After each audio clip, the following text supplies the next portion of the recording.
Welcome to Inspiration from the East. If you love stories and wisdom from across Asia, subscribe, share, and like to join our journey. Long before written history, our greatest treasures were not gold or jewels.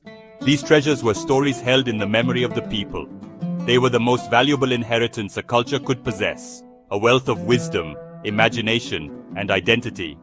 These narratives were the first maps of our world, charting the landscape of the human heart. Today, we embark on a journey through these ancient narratives. Our path will lead us through a magnificent tapestry of folklore from the heart of the East. We will uncover the secrets of the art of Eastern storytelling. Imagine a world without books. Imagine a time before screens, before paper, before even the simplest alphabet.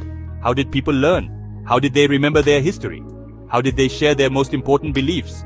They did it through the spoken word. They did it through the power of storytelling. In the quiet of the evening, gathered around a flickering fire, the elders would speak. Their voices were the libraries, their minds the sacred scrolls where the identity of their people was carefully preserved and cherished for all time. In these ancient societies, a story was a living thing. It was not a static text confined to a page. It breathed with the rhythm of the storyteller's voice. It changed, adapted, and grew with each telling. A storyteller was not merely a reciter of words. They were a performer, a teacher, and a guardian of culture. They used their entire being to bring the tale to life, their gestures painting pictures in the air, their tone conveying the sorrow of a hero or the joy of a god. The community listened, not as a passive audience, but as active participants in a shared ritual of remembrance.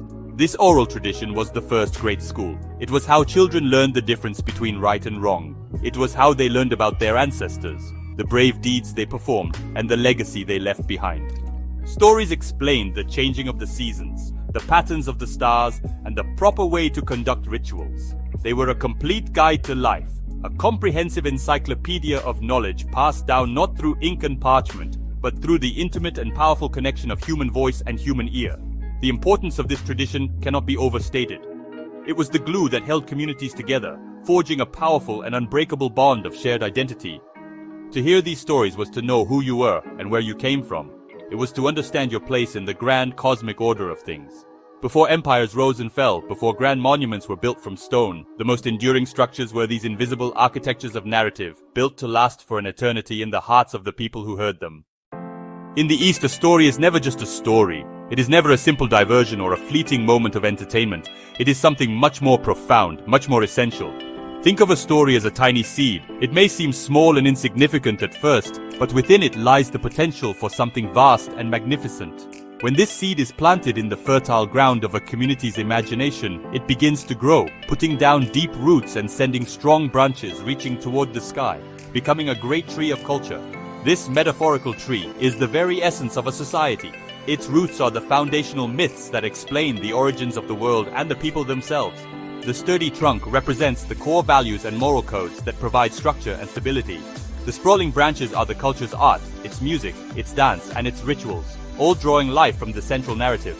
The leaves, flowers, and fruits are the individual expressions of that culture, from the design on a piece of pottery to the lyrics of a folk song, each one a small part of the greater whole. This is the true art of storytelling, to weave the very soul of a people into a narrative that can be passed down through time. These stories are vessels, carefully crafted containers that carry a culture's DNA across the vast ocean of history.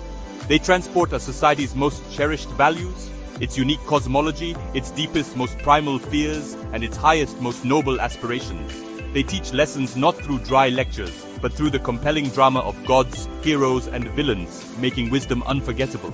So, when we listen to a tale about a benevolent dragon controlling the rains, we are learning about the importance of harmony with nature.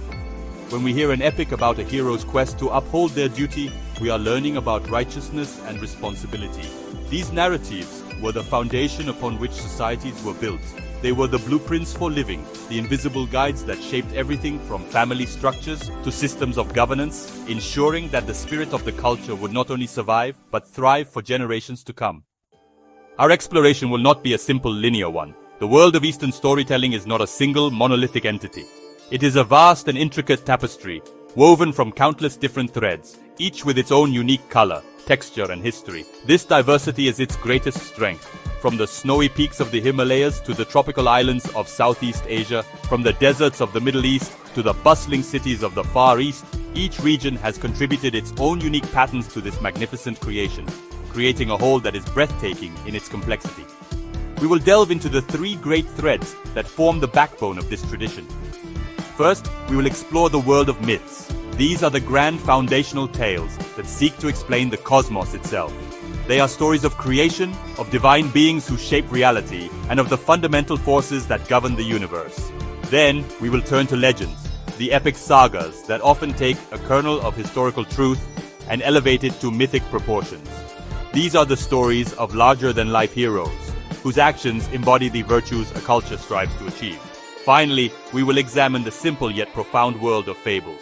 These are the timeless tales, often featuring talking animals and straightforward plots that deliver powerful moral lessons in a gentle and accessible way. They are the stories told to children, embedding wisdom from the earliest age and teaching the practicalities of navigating the world with cunning, kindness, and humility. By understanding these three distinct but interconnected forms of narrative, myths, legends, and fables, we can begin to appreciate the full scope and genius of the Eastern storytelling art. This journey is an invitation. It is a chance to see beyond the surface of these ancient tales and to understand the living legacy they represent. These stories are not dusty relics confined to museums or academic books. They are alive. They continue to shape identity, inspire art, and inform the way millions of people see the world today. Prepare to be amazed by the ingenuity, moved by the drama, and enlightened by the wisdom contained within this incredible tapestry of human imagination. Our journey into the art of Eastern storytelling begins now. In the East, a story is more than amusement. It's the blueprint for society. Before laws were written, coexistence was taught through narratives. These stories guided communities, acting as constitutions using character, conflict, and resolution. Epics weren't just adventures, they were social commentaries, teaching leadership qualities and the consequences of tyranny. This blueprint extended to family, reinforcing kinship and filial piety. Stories ensured values passed down, creating a resilient society. They provided a shared understanding, a collective identity built on shared values. Growing up with these tales was a map for navigating life and building a meaningful world. At the very heart of Eastern storytelling lies a powerful and deliberate purpose: to weave the moral fabric of a culture. They teach by demonstration, immersing the listener in situations that challenge the character's integrity. The consequences serve as unforgettable lessons, shaping the ethical compass of the entire community. This moral instruction often begins with the simplest of stories, the fables told to children at bedtime. They are the first lessons in a lifelong education in ethics, providing a foundational understanding of the virtues that their culture holds most dear. As individuals grow, the stories grow with them in complexity and nuance, exploring the gray areas of morality. The ultimate effect is the creation of a collective conscience and a unified set of ethical benchmarks. In this way, the stories act as the invisible guardians of a culture's soul. Eastern storytelling explains the universe. Before telescopes, myths were science, answering fundamental questions.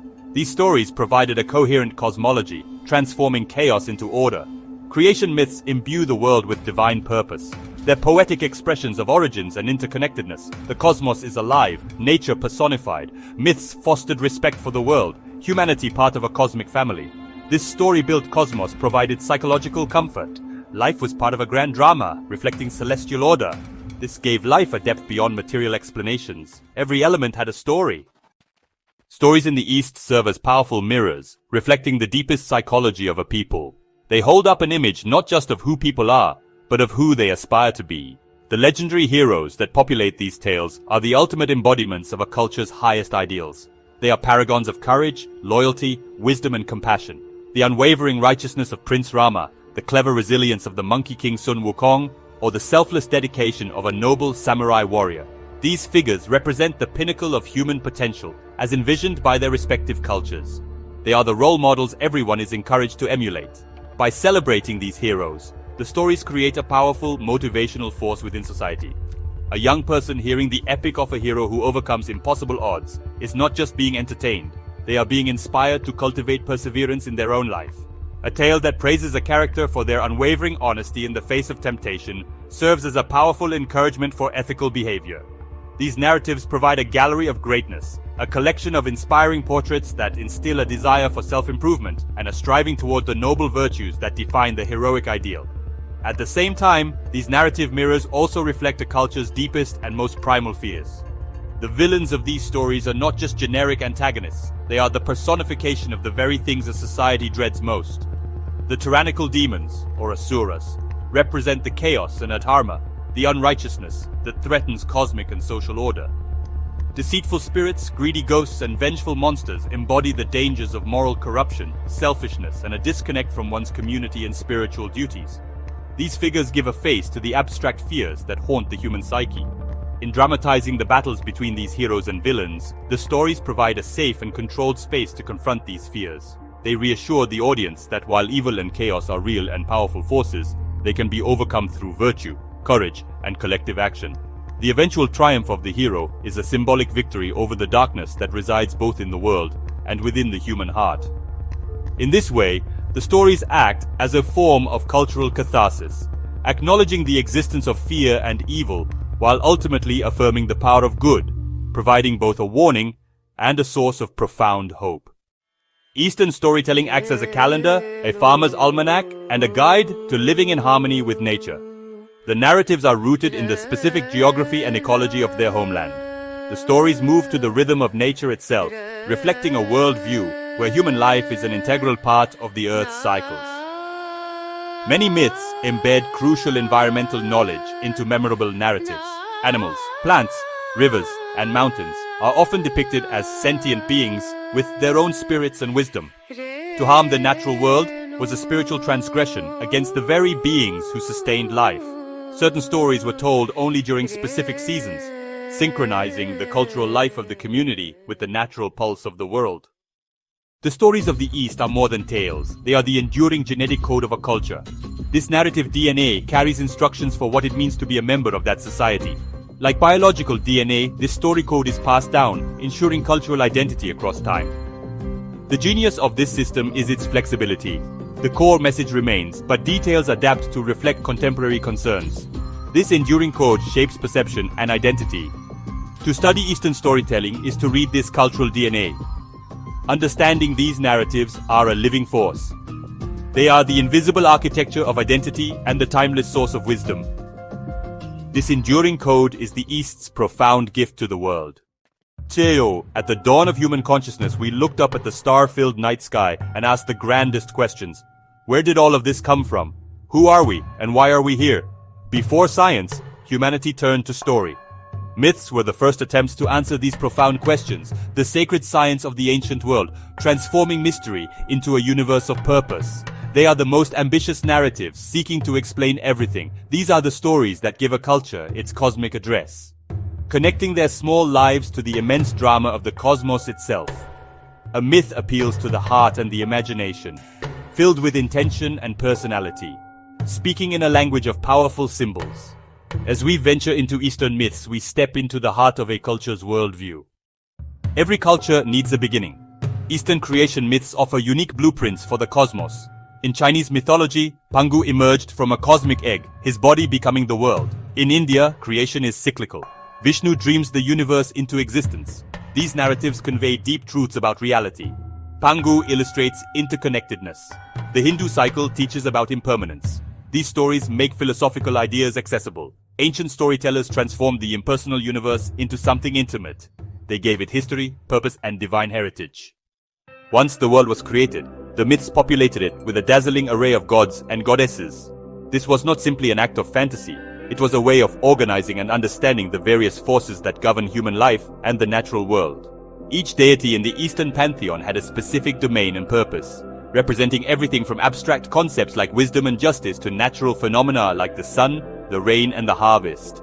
By giving these forces a face, a personality, and a story, myths made the world a more relatable and less frightening place to live in. In the Hindu tradition, the concept of the Trimurti, the three great gods, provides a powerful framework for understanding the cosmic processes.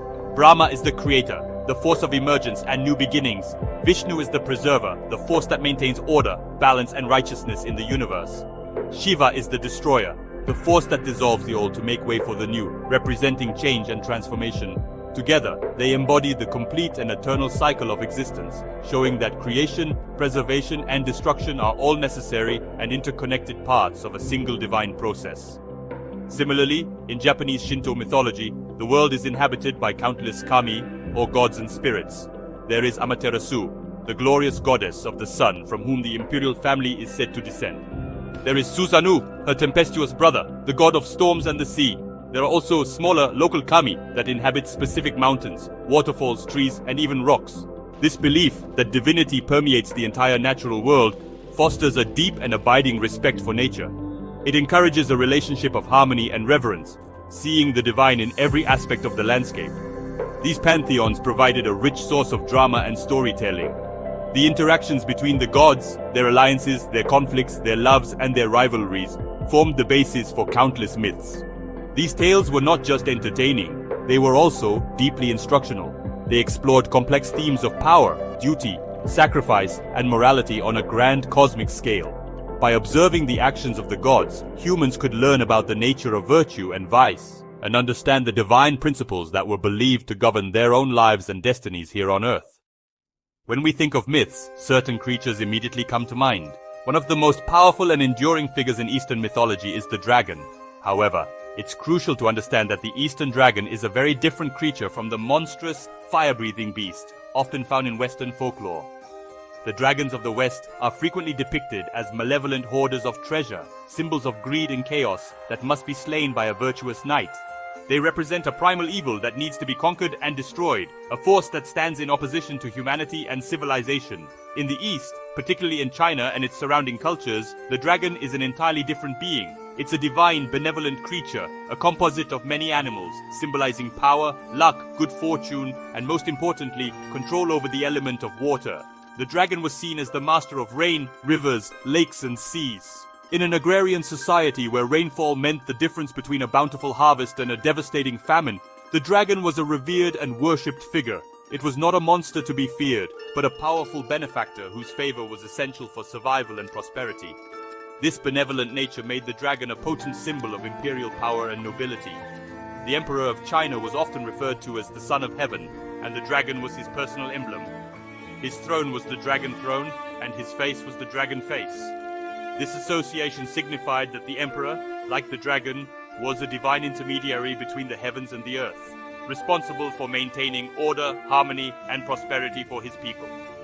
The dragon represented the ideal ruler, powerful yet just, majestic yet benevolent, a guardian of the cosmic balance.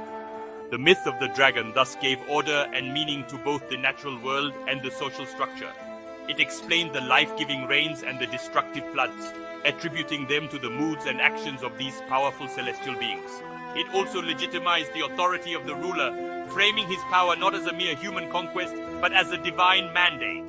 The Eastern dragon is a perfect example of how myth can weave together nature, divinity, and society into a single, coherent tapestry, transforming a fearsome concept into a symbol of ultimate good and cosmic harmony. Many Eastern myths are built around a fundamental, ongoing conflict between the forces of order and the forces of chaos. This is not a simple battle of good versus evil, but a more nuanced and dynamic interplay between two essential cosmic principles. Order, often represented by the gods, devas or Shen, is associated with light, harmony, structure, and righteousness, or dharma. Chaos, often personified by demons or anti-gods, like asuras or gui, represents darkness, discord, entropy, and the unrighteous forces that seek to unravel the fabric of creation. The universe is really the stage for their eternal struggle. A powerful example of this is the Hindu myth of the Samudra Manthan, or the churning of the ocean of milk. In this story, the Devas and the Asuras agree to cooperate to churn the cosmic ocean to obtain the nectar of immortality. They use a great mountain as the churning rod and the cosmic serpent Vasuki as the rope. However, their cooperation is fraught with tension and trickery. This story beautifully illustrates the idea that both order and chaos are necessary for creation to occur. From their combined effort, both wondrous treasures and deadly poisons emerge, showing the dual nature of existence. This cosmic struggle is not something that happened once in a mythical past. It is seen as an ongoing process that is reflected in the world and within every human heart. The changing of the seasons, the cycles of peace and war, and the personal battles between our better impulses and our darker desires are all seen as earthly manifestations of this great celestial drama. The myths provide a language for understanding these conflicts, assuring people that the struggle for balance is a fundamental part of the cosmic design, a dance that has been going on since the beginning of time. Ultimately, these stories affirm the triumph of order, but it's a triumph that is never final and must be constantly renewed. Vishnu, the preserver, frequently descends to earth in various avatars or incarnations to restore Dharma whenever chaos threatens to overwhelm the world. These tales, like the epic Ramayana and Mahabharata, are grand narratives about the restoration of cosmic balance. They gave people hope, assuring them that even in the darkest of times, the forces of righteousness and harmony would eventually prevail, and the cosmic dance would continue, guided by a divine hand. The cumulative effect of these myths was the creation of a universe that was just saturated with meaning. Every element of the world, from the smallest blade of grass to the most distant star, was part of a grand, sacred story. The landscape was not just a physical space, it was a mythological map. A particular river might be the physical manifestation of a goddess, a mountain could be a sleeping giant, and a certain forest might be the home of powerful nature spirits. To journey through the land was to journey through the living pages of a sacred text that was all around you. This worldview fostered a deep and intimate connection between humanity and the cosmos. People were not lonely, isolated beings in a cold, indifferent universe. They were actors in a divine drama, children of the gods, and caretakers of a sacred earth.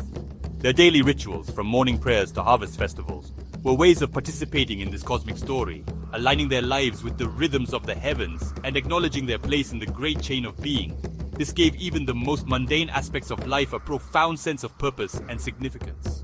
Myths provided a sense of stability and continuity in a world that was often unpredictable and dangerous. Floods, droughts, plagues, and wars could be understood not as random acts of misfortune, but as disruptions in the cosmic order, often caused by human failings or the temporary victory of chaotic forces. This understanding did not necessarily make the suffering easier, but it placed it within a meaningful context. It also offered a solution through ritual, righteousness, and appeals to the gods. Balance could be restored. The myths provided both a diagnosis and a cure for the ills of the world. In the end, the myths of the East gave order and meaning to a vast and mysterious world by transforming it into a home. They provided the ultimate answers to the ultimate questions, creating a coherent worldview that explained the origins of the cosmos, the nature of the gods, and the purpose of human life. This enchanted universe, alive with story and purpose, was the foundational gift of the myth makers. It was upon this sacred ground that the legends of heroes and the fables of wisdom would be built, each one echoing the profound truths first told in these grand tales of the cosmos. Myths tell of gods, while legends tell of heroes. Legends often start with historical truth, elevated to epic struggles. They bridge myth and everyday life, presenting heroes with extraordinary abilities, facing human struggles. These heroes embody a culture's virtues, facing divine tests and grand adventures. Beneath the surface lies a deeper purpose, teaching courage, loyalty, and wisdom. Legends explore how to live a virtuous life, showing principles in action. They provide inspiration and a sense of shared cultural identity. Sun Wukong, the Monkey King from Journey to the West, is a beloved legendary figure. Born with immense power and mischief, he learns supernatural powers. His early story is one of ego and rebellion, challenging authority and causing chaos. Subdued by the Buddha, he's trapped until he serves the monk, Xuanzang. This begins his journey of self-discovery. As Xuanzang's protector, the Monkey King channels his powers for good, battling demons. He learns patience, teamwork, and loyalty. Sun Wukong's legend teaches perseverance and redemption. His adventures captivate and instruct, making him a timeless hero. Icebreaker. What's your favorite Eastern legend or fable? Let us know in the comments below. Central to the cultural and spiritual landscape of India and much of Southeast Asia is the epic legend of the Ramayana. This is the story of Prince Rama, an avatar of Vishnu. Rama embodies Dharma, duty, righteousness, and the correct way of living. When Rama's wife Sita is abducted by Ravana, Rama embarks on a quest to rescue her, aided by Lakshmana and Hanuman. The story explores love, loyalty, and duty. Rama is the ideal man, husband, and king, a moral benchmark. The Ramayana is a guide to a virtuous life, teaching that Dharma maintains cosmic and social order. The Mahabharata delves into a more complex and morally ambiguous world than the Ramayana. It's a vast tapestry of stories, philosophical discourses, and political intrigue centered on a dynastic struggle. The characters are flawed, forced to make impossible choices where duty to family and personal morality conflict. A key section, the Bhagavad Gita, features Krishna's discourse on duty, action, and the soul. The Mahabharata confronts the realities of human conflict and the often painful nature of duty. It reflects our struggles with morality and capacity for nobility and folly. Across the seas in Japan, the legendary figure of the samurai warrior gave rise to its own powerful set of stories and a distinct moral code. These legends, rooted in Japan's feudal conflicts, are not just tales of sword fights and battles. They are profound explorations of a unique ethical system known as Bushido, or the way of the warrior. This code emphasized virtues such as loyalty to one's master, self-discipline, courage in the face of death, and above all, honor. The samurai hero lives and dies by this strict code, even when it leads to tragic outcomes.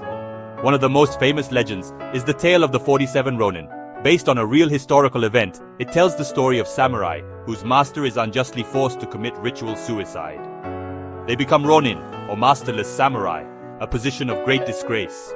For over a year, they plot their revenge, enduring hardship and pretending to be dissolute to throw their enemy off guard. Their story is a testament to extreme loyalty and perseverance, as they plan to avenge their fallen lord and restore his honor. The climax of the legend is their successful night raid on the mansion of their enemy. After killing him and achieving their goal, they do not flee. Instead, they turn themselves in, fully accepting the consequences. They are sentenced to commit ritual suicide, which they do without hesitation, cementing their status as legendary heroes who embodied the ideals of Bushido. Their story celebrates unwavering loyalty, and that honor is more important than life itself. These stories of the samurai created a powerful heroic archetype. This hero is defined by martial skill, but also by inner strength, stoic endurance of hardship, and absolute commitment to a code of conduct. They teach that true strength comes from self-control, and that honor is the highest ideal. These legends provided a moral compass and became powerful symbols of Japanese culture, influencing modern cinema and concepts of discipline in business and the arts. The echoes of these epic heroes have not faded with time. They are living legacies that continue to shape and influence culture across the East and indeed the entire world. These legendary figures are not confined to ancient texts or theatrical performances.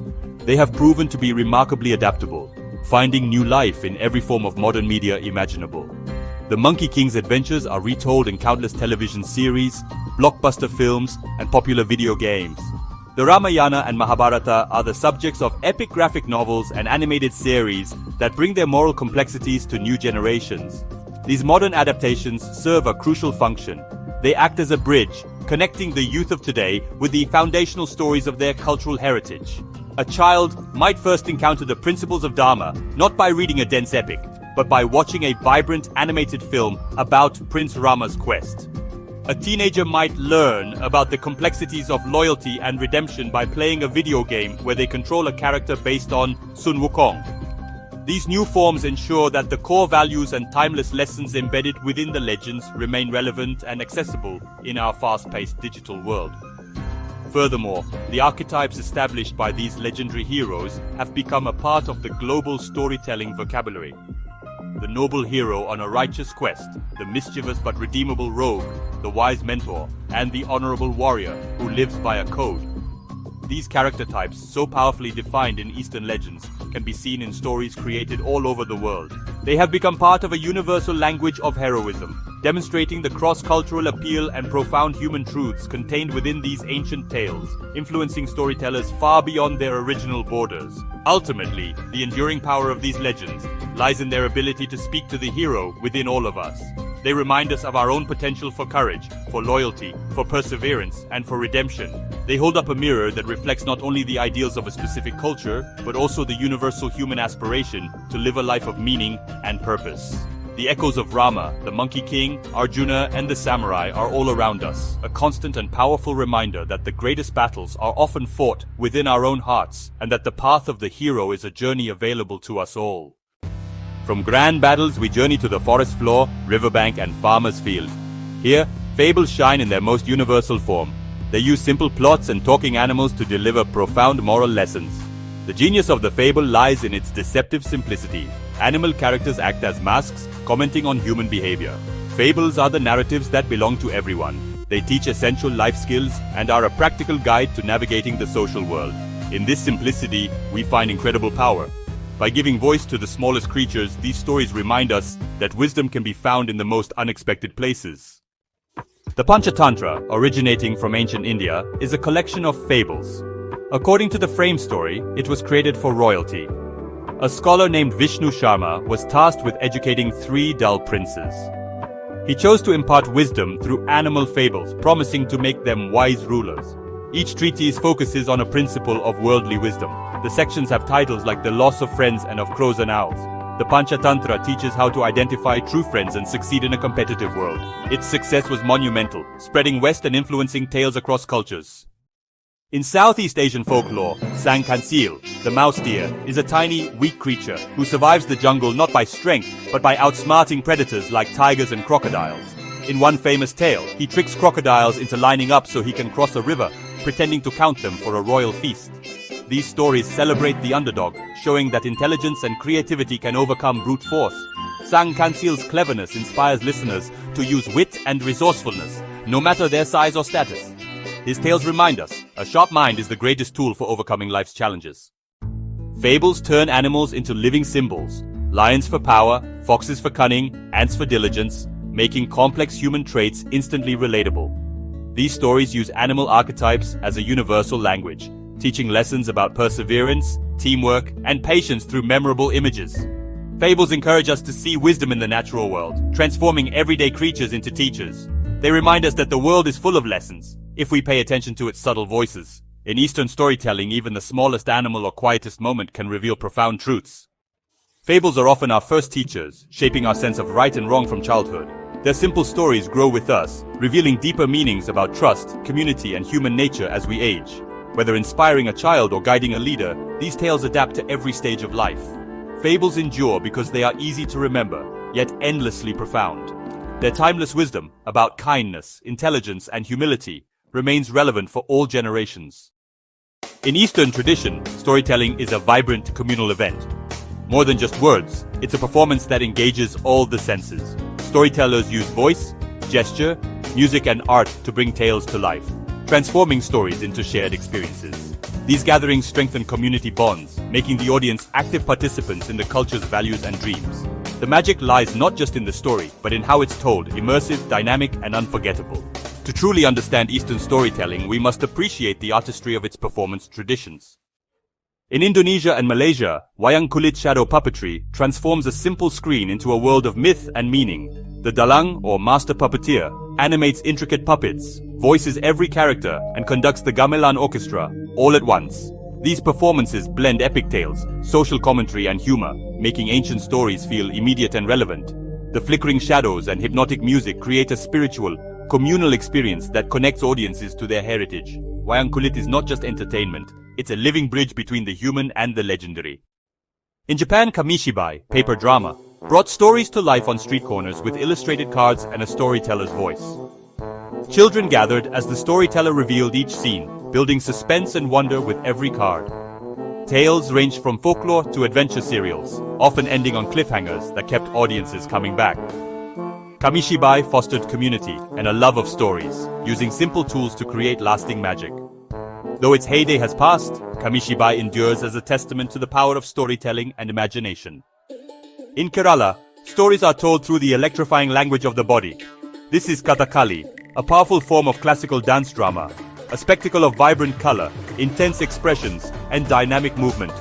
They tell the epic stories of gods and demons through gestures, body language, and facial expressions. The striking visual element is the elaborate makeup and costume. The colors are a code that tells the audience about the character. Storytelling is conveyed through mudras and facial expressions, which represent the 9 fundamental human emotions. The actors undergo years of training to master this language. Kathakali, often lasting through the night, is a powerful and immersive event, proving that the human body itself can be the most powerful medium for narrative. Our journey through Eastern storytelling is now drawing to a close. We have traveled from creation myths to the quests of heroes and sat with the animals of fables. These narratives are the very DNA of culture, the blueprints for society, and the moral compass for millions. They have explained the universe, defined heroism, and delivered profound wisdom. Today, this sacred thread of storytelling remains unbroken, adapting with the changing times. The ancient fire has been replaced by glowing screens. The Monkey King now leaps through video games, captivating a new global audience. They continue to be a dynamic and influential force, inspiring artists and filmmakers. The thread of story continues to be woven, connecting the past to the present. The great stories of the East hold up a universal mirror to humanity. They speak to the fundamental questions and struggles that we all face. The Quest of Prince Rama is a story about difficult choices. Similarly, the Fables offer a form of wisdom that is practical and timeless. The tales of the clever mouse deer Sang Kansil celebrate the triumph of wit over brute force. They are simple truths, as relevant today as they were 1,000 years ago. The Eastern myths and legends remind us of a time when the world was seen as an enchanted place, a home that deserves our care and our wonder. These stories ultimately teach us what it means to be human. As our exploration concludes, we are left with a profound truth. The art of Eastern storytelling is a timeless gift passed down through generations. Long before cities, our narratives shaped our values and bound us together. This gift offers resilience and hope. Heroes face despair yet persevere, affirming virtue and courage. This art connects us, bridging divides and revealing our shared humanity.